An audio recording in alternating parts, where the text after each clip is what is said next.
Zinthiya Ganeshpanchan, and I am the founder of the Zinthiya Trust. So we are a local charity supporting women and families in Leicester and Leicestershire to be free from abuse and poverty.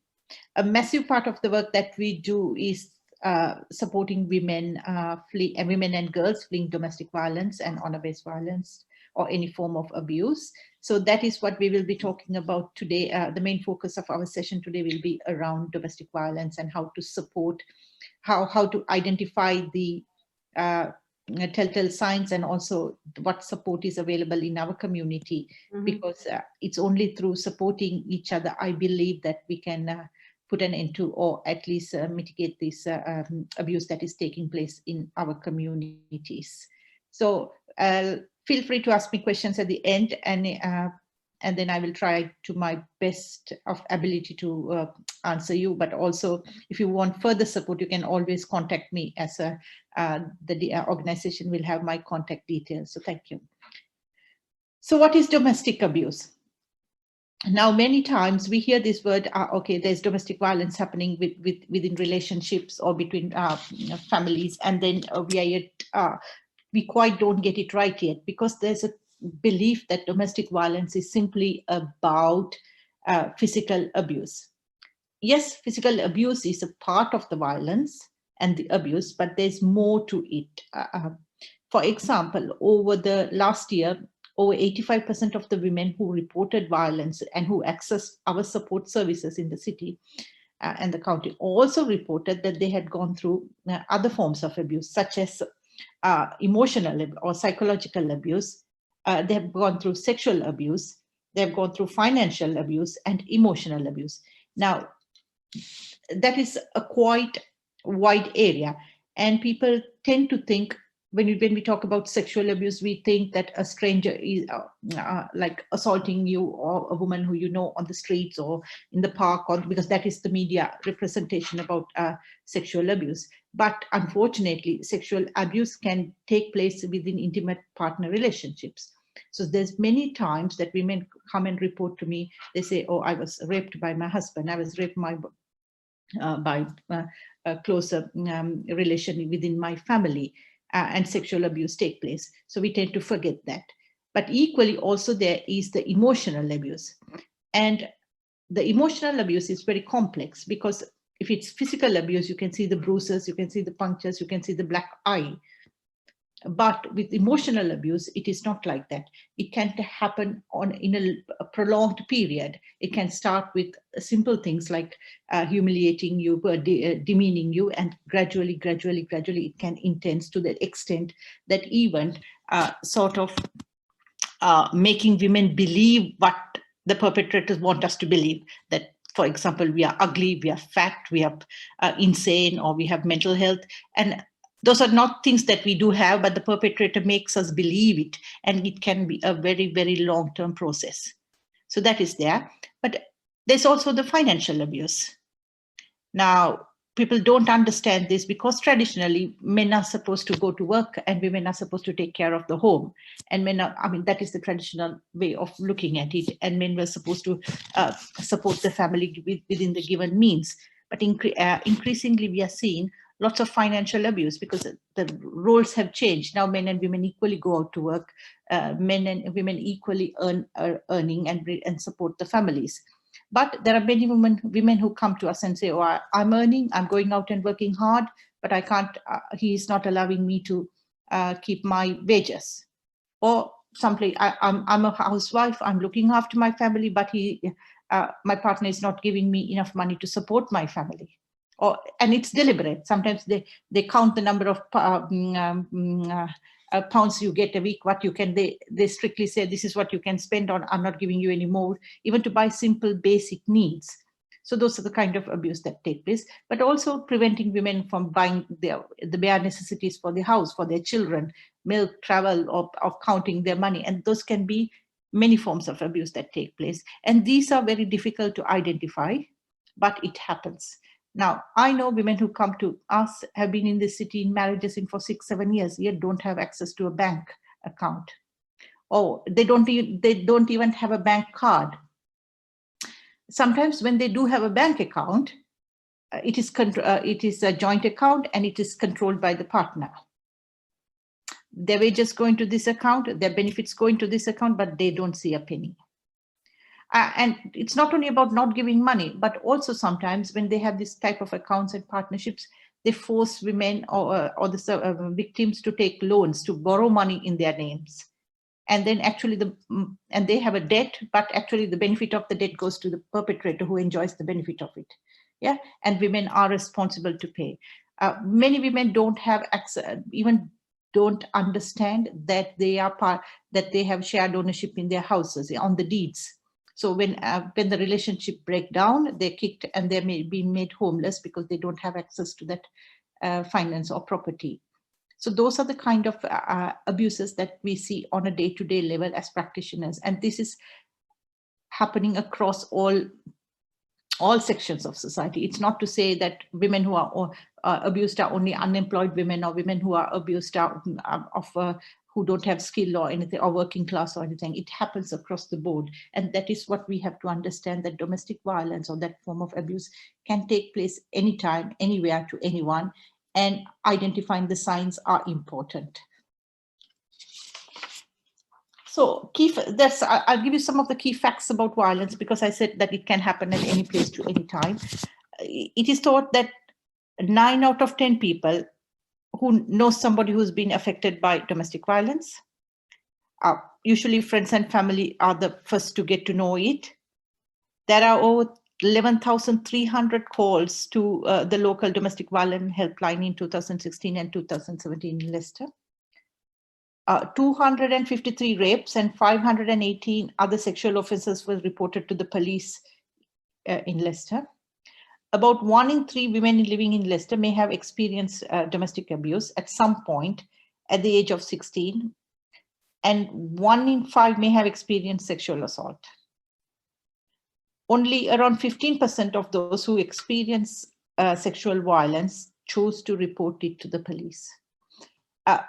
Those statistics are, I think, quite revealing, and this is for Leicester. And the biggest question is, why don't people report this abuse? I mean, that is what always people keep asking me. Okay, if this is happening, there's the police there, there's help there, why don't we abuse? Why don't we report the abuse?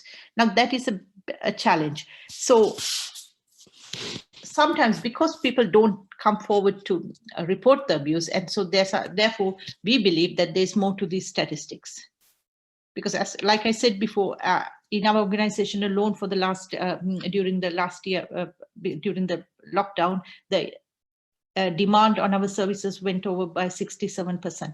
This is for domestic violence alone, and the majority of them were women, because we don't get many men reporting, but the majority were women. And out of that, primarily it was for women from ethnic minority communities. And most of them, they've gone through all of those forms of abuse that I spoke earlier, but are reluctant to report violence to the police or to even access support services. Why?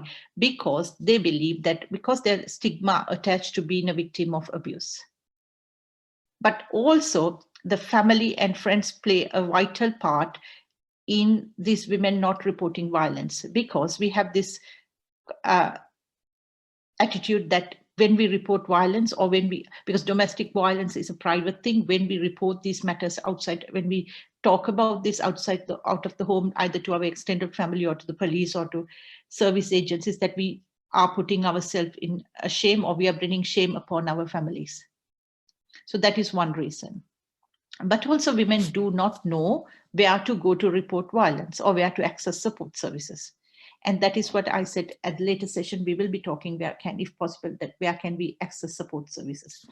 Because women are being taught to believe that this is a private matter, nobody will help you, and therefore you are alone and you don't have a place to go to report this support.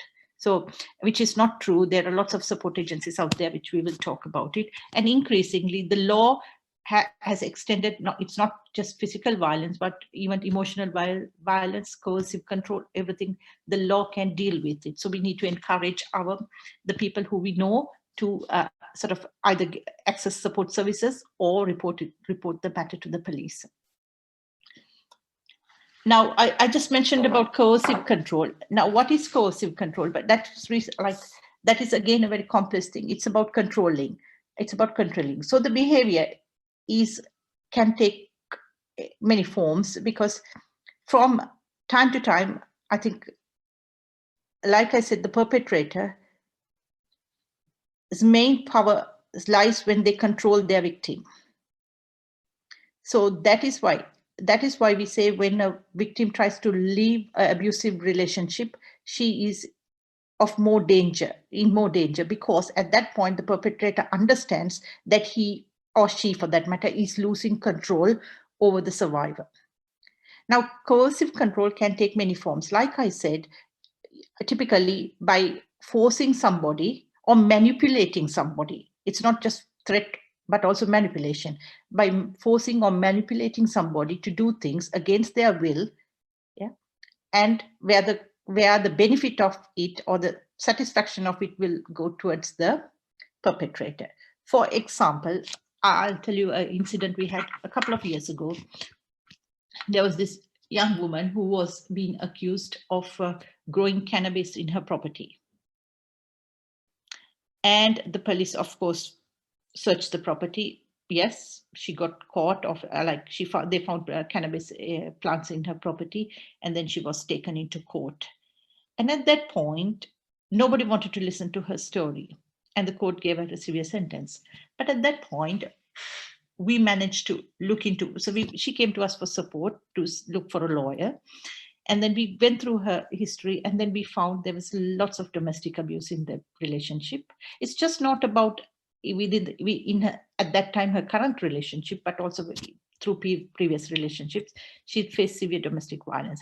But the breaking point was the person who actually grew the cannabis in her property was her boyfriend. But she had no say, because he would threaten her, he would manipulate her, he would force her to do things against her will. But finally, when the police searched the property, because the property was in her name, and she had to take the responsibility and go to prison. So she was given a prison sentence of about 3 to 4 years. And then during that time, then he moved on to another partner, and he just dumped her. So finally, what happened? She had to pay the price for something that she didn't do. But unfortunately, at the time, the law didn't recognize coercive control as to support the woman, and therefore she had no redress through the legal system. So she's yet she can't go, and because of her situation, she can't get a job. She can't, she has no money to move into her property of her own, and she is in severe hardship even right now. But yet she can't do anything about it because she has a criminal record, and many people do not want to employ people with criminal records. We all know that, yes. And then, so the lasting impact, there's lasting impact on her life because of coercive control. And actually for an offense that she didn't do. But this is just one example. There are many women who do that. Like they go and take loans on their name because the partners force them to. They go and do like simple things, even drug and alcohol use. Sometimes it is through coercive control, shoplifting, and many things like that. We know that because we've seen most of these women who come to us for support, and sometimes the outside world is quick to judge them, saying, oh, she's using drugs, she's using alcohol, she's a shoplifter, and things like that. But not understanding that sometimes these women can be coerced to do these things. Now, I'm talking here always about women, because the majority of the victims are women, but we also have to remember there are men who are increasingly being abused. But our focus today will be mainly about women, because that is the kind of services that we provide through our organization. So what are the controlling behaviors of people? So that can be like isolating the survivor from her support network. For example, classic thing that we see in a relationship is at the very initial stages, when they get together or when they're in love, the perpetrator will keep saying, oh, I love you so much. I just want you for myself. I don't want you to be talking to others, and then that will happen. Then gradually they will say, oh, your friends are not very good, they're jealous of us, these are kind of things. So I would prefer you not talking to that friend, I would prefer you not talk, and find fault with their friends, of the victim's friends, and try to cut them off. Then they will start off work. Oh, I don't like you going for work, I would like you to stay at home and look after our children or bring up children. So gradually isolated, and they keep on isolating the social networks, and finally go to the point where, oh, I don't want your parents to visit us because they don't like me, and that kind of things. And finally, when he gets to know, or when the perpetrator gets to know that the victim is isolated, she has no support network, she's completely dependent on him, that is where the manipulation and the abuse and the control begins. Because then the woman or the victim believes that her only support mechanism is this other person, the perpetrator, and therefore she can't think beyond that point. So that makes it easy for the perpetrator to manipulate and control the victim. But also exploiting the victim's resources and the capacities to gain from them personally. So for example, like I said, if the woman is at work, or if she's having a job, then he might say, okay, you can go for work, but I would prefer you not going socializing with other people, but you need to come home at this time. Your money will, let's have a joint account, because then we can spend, that kind of thing. And exploiting the resources and her capacities, what she have, but also depriving the survivor from and making her less independent, like, oh, you can't go out without me.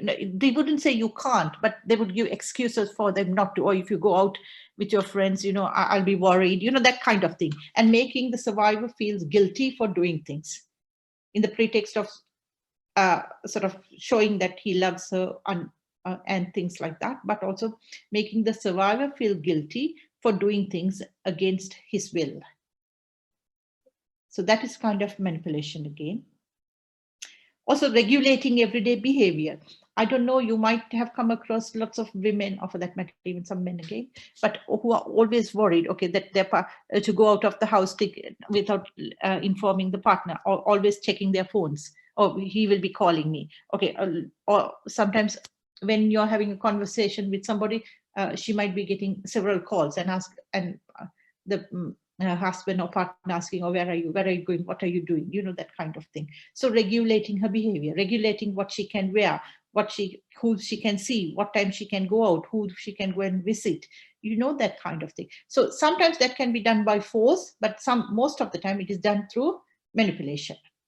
Now we wouldn't understand that, because sometimes survivors tell me the perpetrator is so controlling or so vicious that he doesn't have to physically do anything to her. One look from him is enough for her to cringe, because she knows what's coming next. We might not understand that, but she knows. And you will also sometimes see, especially if she's a quite open person when she's on her own, but when she's with her partner, she will be agitated. She'll be very quiet, silent, always checking around. Those are some of the signs, because we know that there's control within that relationship. Yeah. So those are some of the behaviors. But then also, what is sexual violence? Because I've mentioned sexual violence before again, and we understand sexual violence as, again, it's been perpetrated by a stranger. I can be rape or but it's always not. It doesn't have to be a stranger, because majority of the time women are subject to sexual violence and degrading treatment by a person that they know, rather than a stranger. So what else is involved in domestic violence and sexual violence? There can be forced marriage. I think it's commonly, we hear that term most of the time. There can be honor-based violence, and also there can be other forms of abuse, such as FGM, it's female genital mutilation. Now, forced marriage shouldn't be misunderstood with arranged marriage. In many of our cultures, we see the practice of an arranged marriage, and it's quite normal. And arranged marriage is, at the end of the day, parents or relatives bring two partners together, introduce each other, and then of course they get to know each other, and the final say is theirs. But forced marriage is opposed to that. Forced marriage is something someone is sometimes when somebody is forced to get into a marriage. So there's a fine line between an arranged marriage, but sometimes arranged marriage can quickly become a forced marriage. We know that, but we shouldn't misunderstand that forced marriage is the same as an arranged marriage. Then we come to this very complex thing, which is called honor-based violence. Many people don't understand the context of it, but honor-based violence is where family members and maybe community members act to control and punish behavior that is being perceived to brought shame upon that community or that family. For example, it can be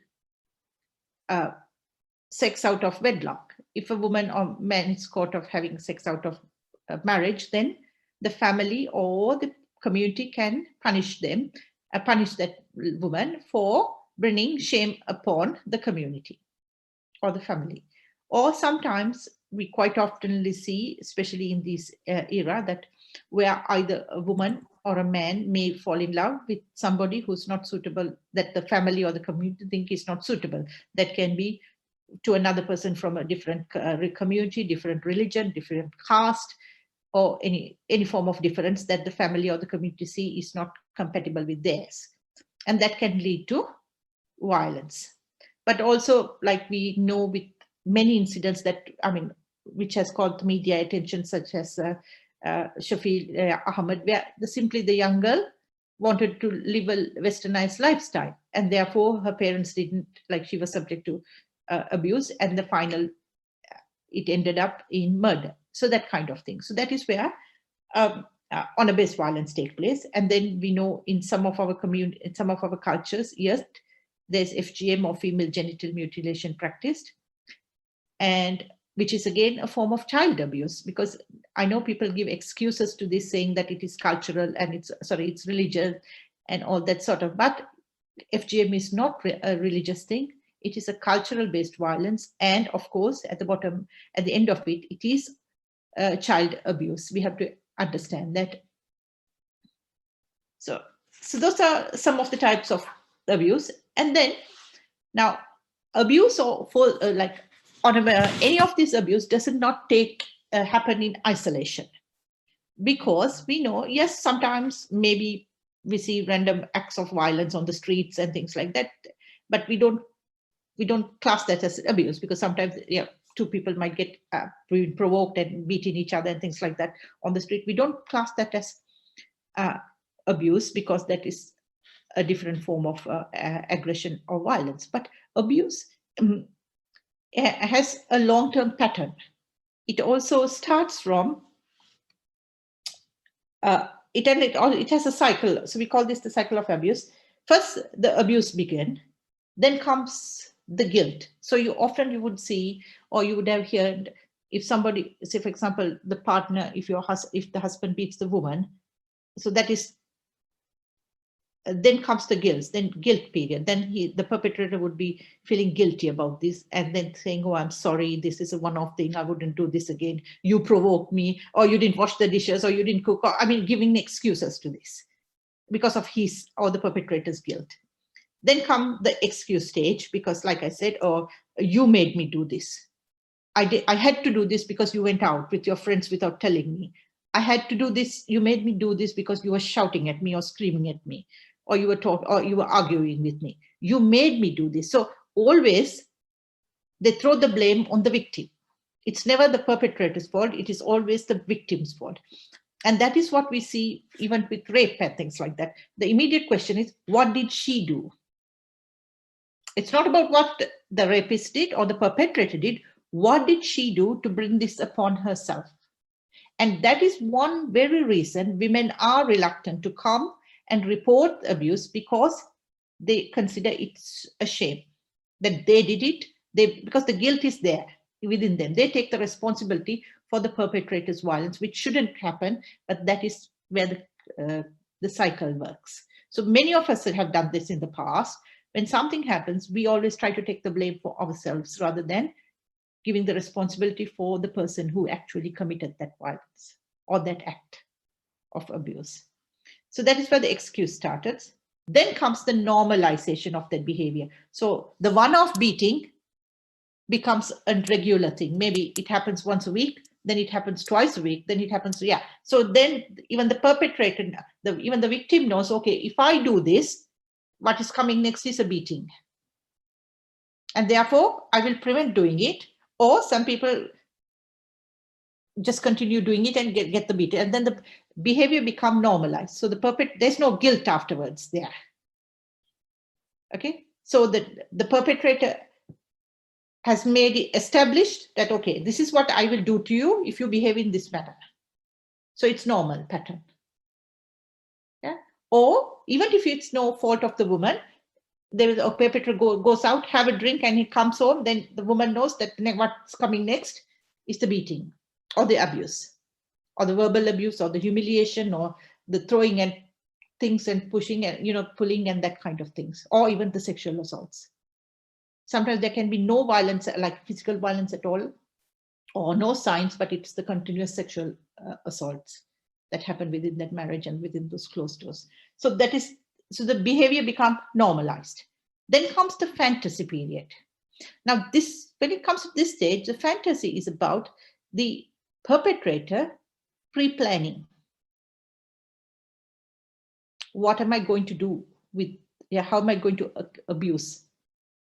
How am I going to abuse this person? So the perpetrator would sort of pre-plan the steps and make the survivor or the victim fall into that trap so that he or she could continue the abuse again. Or say, for example, so he comes home and gives money to the woman to go to the shop, and he knows exactly she can't come within 15 minutes. But if she go to the shop, she can't come within 15 minutes because the shop is far away or there might be traffic or something. But he says, okay, go to the shop and you come in 15 minutes because I have to go for work or I have to go out. So this poor woman runs to the shop, get her things, and then maybe come home, or maybe there's traffic or whatever. So she couldn't make it on time. Then the abuse starts. Then he starts accusing of her, oh, you didn't come on time. You must have been chatting to the man in the shop. Or, you're having an affair with the man in the shop. And then and that gives him an excuse to abuse her and beat her. So that is where the fantasy starts. And setting up. And then the cycle goes on like that. So it starts from the abuse, the guilt, the excuses, then normalizing, the fantasy and the setting up, and then again the cycle continues. So that is how women fall in this vicious cycle of the violence and don't find a way of getting out, because one thing is they blame themselves for what is happening to them, or they can't see that there's abuse, because if there's no physical abuse, they can't see anything. They can't see or understand the manipulation, because the behavior has been normalized. And sometimes it goes back to lots of things. Sometimes if a woman has continuously seen her mom being abused or other members of her family being abused, then she thinks, oh, it happened to my mother, it happened to my grandmother, it happened to my sister. So why am I different? They accept it, that it is normal and it will happen to them. But also there's the other aspect of shame, the other aspect of not being believed, not knowing where to go for support, and even what will happen after they report and if they have to leave home. I mean, those kind of fears prevent them on going and reporting the abuse. So those are some things, but there's many other factors that if they have children, other complex factors that prevent them from reporting abuse. But these are some of the major things that often the women tell us that has prevented them. So if that is the case, how would you understand and support people? If you get to know somebody, how would you support them? Like I said, So there are many telltale signs that you could recognize the abuse or the warning signs. Now that can be, like I said earlier, if you knew this person for quite some time and suddenly she become isolated, or suddenly she starts withdrawing from you, or she doesn't answer the phones, or when you call, there are days that she would answer the phone, but there are sometimes she would be hush hush, that kind of thing. Yeah, then you know that something's wrong there. Or she wouldn't go out as much as she used to. She wouldn't dress the way she used to. She's not, no, you will understand there's a change in her behavior. Now, sometimes that can be due to other circumstances, so we shouldn't jump into conclusions. But if you know the person very well, you will understand, and it is a prolonged thing. And then there will be days that you will find her always worried if she gets late to go home or something, or if the simple things, if the bus is late, she will be panicking. If she thinks her phone is not working, she will be panicking. Yeah, that kind of thing.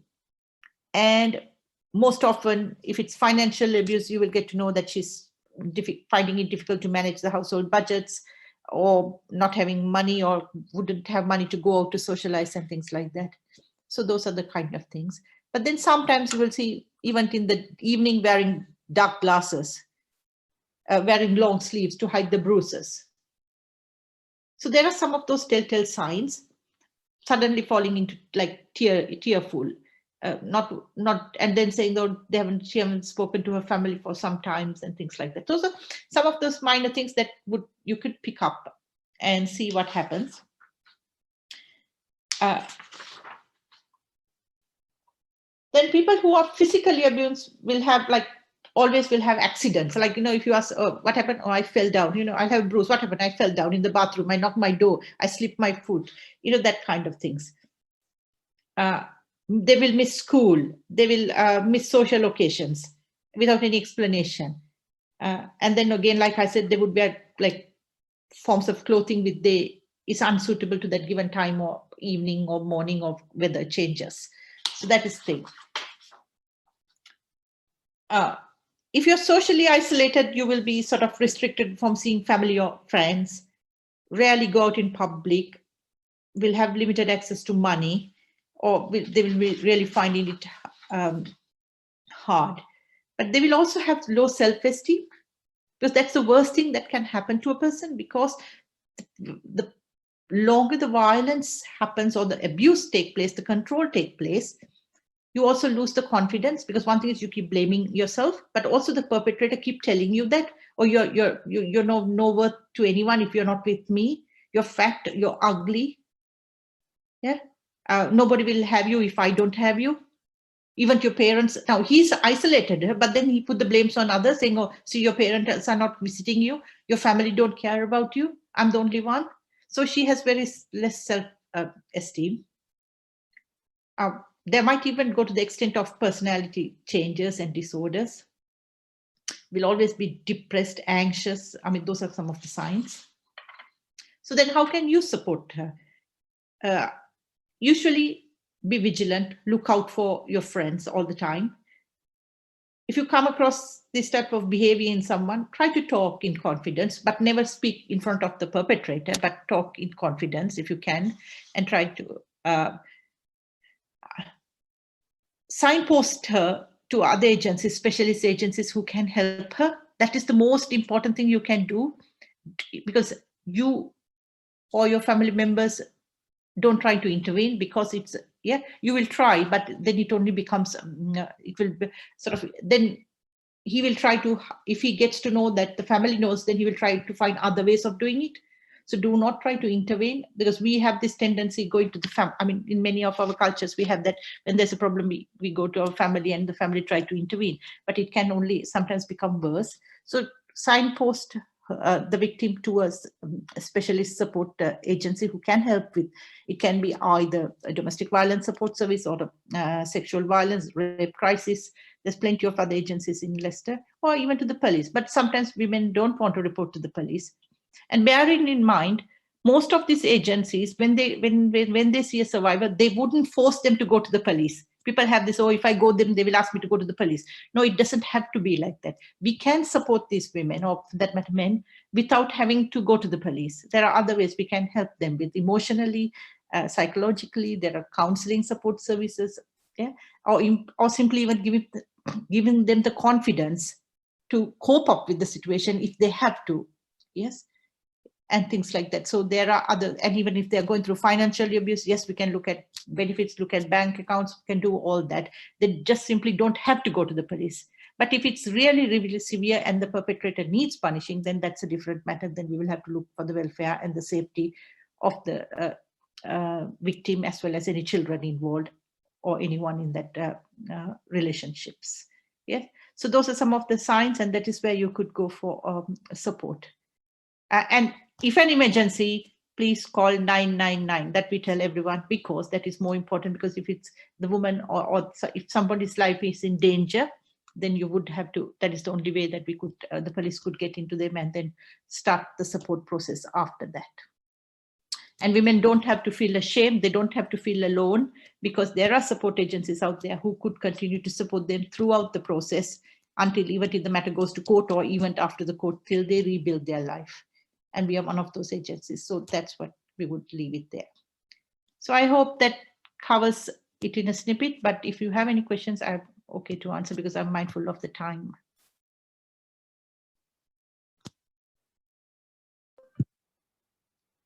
Zinthiya, what is your agency's working towards helping such women who are victim of domestic violence? Yes. So we have a range of support services to women, women and girls. So we can help them with emotional, like talking them through the process, because many women who come to us even don't understand that they have gone through, that they're going through abuse, because they don't understand it or see the complexity of it. We will talk to them through that. If there's financial assistance needed, we will support that. We will look at the financial abuse, look at their money situations, debt, bank accounts. We will help them through that process. But we also have some emergency accommodation for women who are destitute, because lots of, like I said, we get lots of women from ethnic minority communities. They have this weird clause on their passports if they've come to this country as a spouse, which says you have no recourse to public funding, at which point they hardly even can access a refuge. So we are one of the few agencies in the city, in the Leicester, who will support those women and try and find accommodation and support them through the process. So, but then there must be lots of families who even do not come for your support, isn't it? Well, there's lots of families, and that is why we would like to spread the message as much as we can. Women quite often don't know that there's support services out there. They're scared of it. They don't know where to go for help. So that is why we would like to then spread the word as much as we can, because if we can't help them, at least we know someone who can help them, and then we can signpost them accordingly. But how then don't you also as an agency raise awareness within various communities by giving them posters and publicity? So we do a range of things. We of course have publicity material, then we do talks like this as much as we can, and then hope people will spread the word. But we also have something called the community champions, where we train other women in the community who speak different languages. And they will go out, and if they get to know somebody, they will signpost her. So it has that ripple effect. So we go on, like we do Facebook, social media, we do sessions like this. And if you know anyone who needs somebody to come and have a chat or build awareness, then we can always do that, because getting the message out there is also preventing. It's about changing perceptions, because some of this violence, like I said, can be easily prevented, because families don't, especially like honor-based violence and things like that. These are traditional perceptions that people have about honor and things like that, but which are very, you could challenge, because it's like, we know that there's no foundation to this, because somebody decides, oh, she's behaving in a way that dishonor me, so it's okay for me to go and violate her. There's no honor in honor-based violence. And these are some of the families can change these attitudes towards things, like the young lady Shafilia Ahmed. Like, simply her only crime was she behaved like a young person who wanted to wear westernized clothes and things like that. And the price that she had to pay was murder. Now, those were lives that we could have saved if communities thought a bit differently. Of So course. there's also the responsibility on communities equally to prevent such things, because sometimes the community itself can be a problem. Yeah, but then maybe We have can't you contact community leaders to sort of So they should yes, community. educated, or then you need to go and talk to them, you know. Yes, we do talk to some of the community leaders as much as we can. But let's be honest, because some of these things are highly political issues in our own way. Because it's about power. Violence is about power. Who wants to challenge power?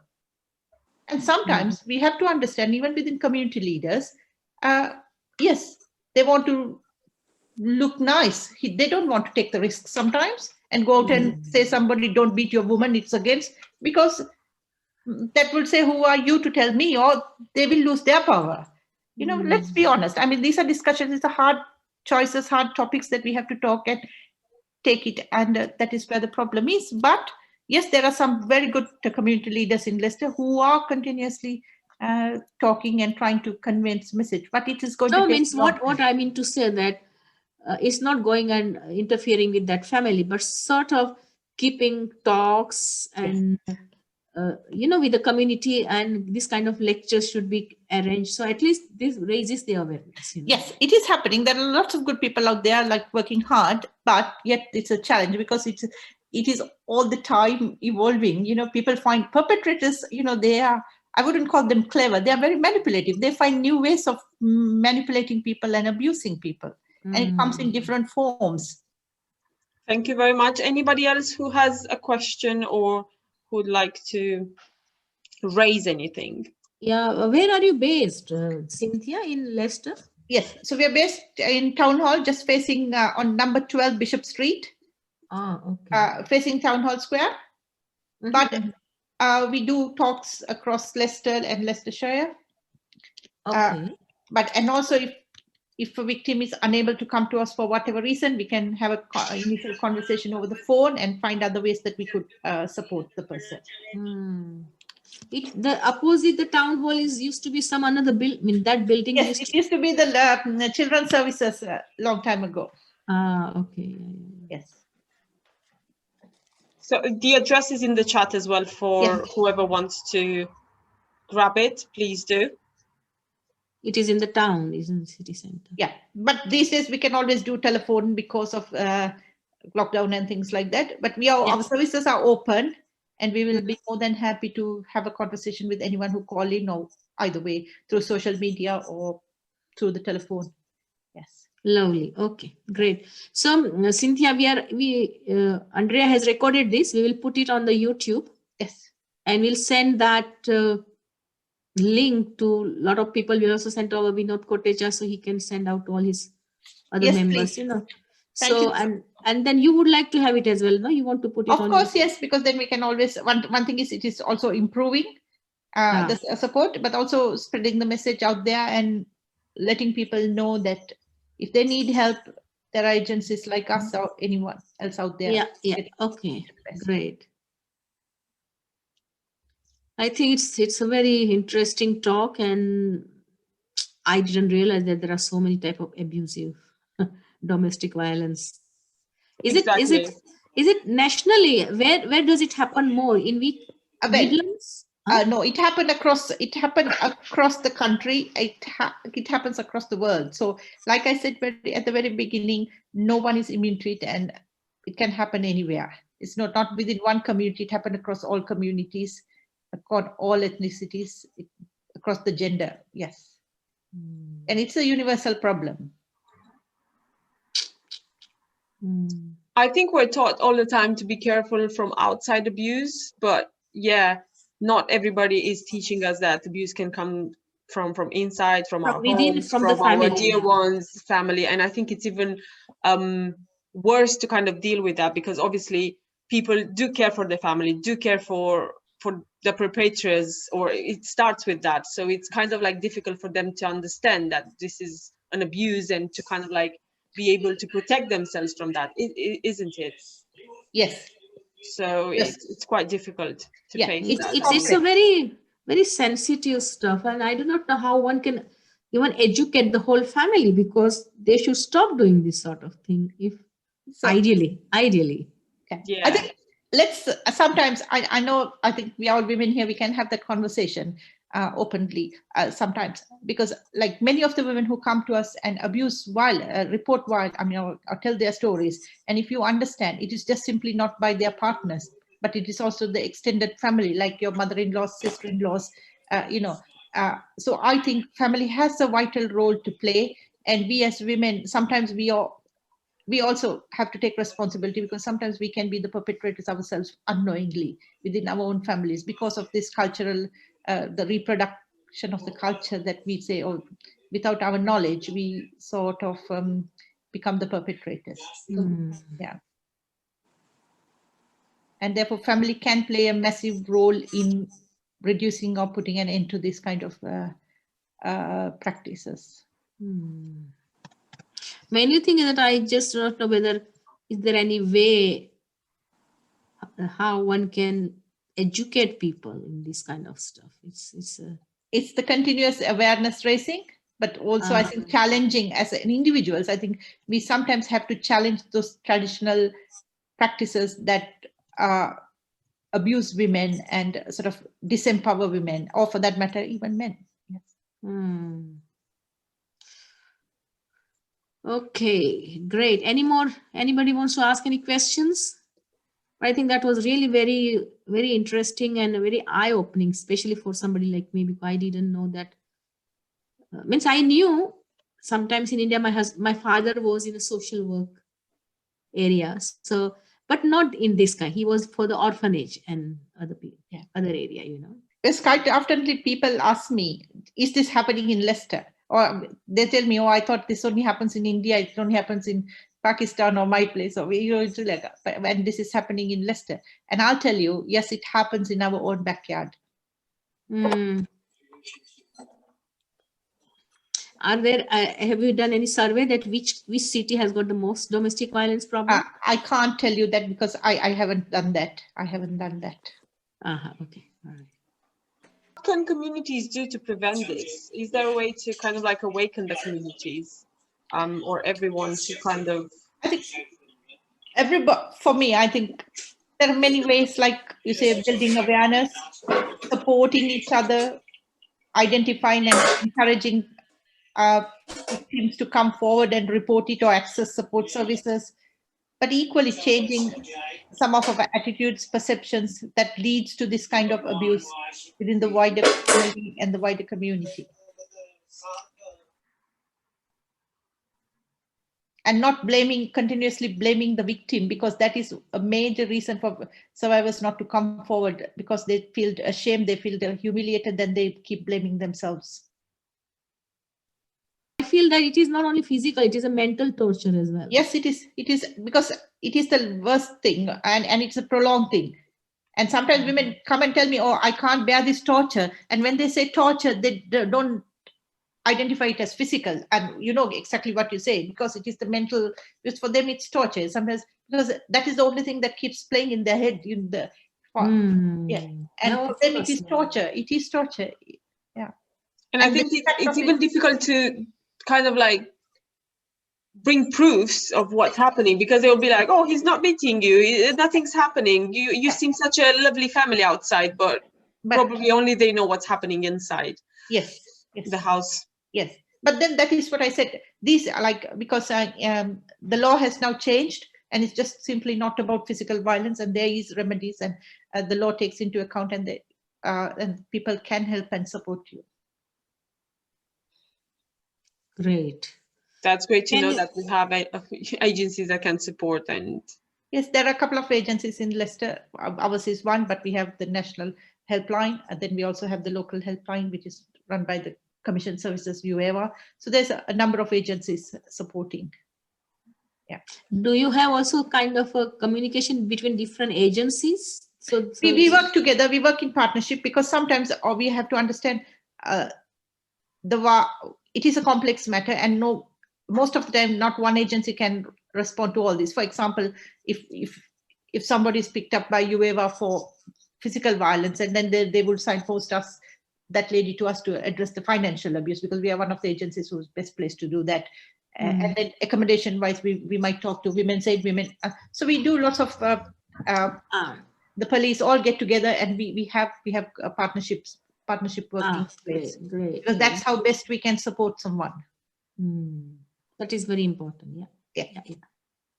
So on that dot, can we finish? Many thanks, Yes, Zinthiya. I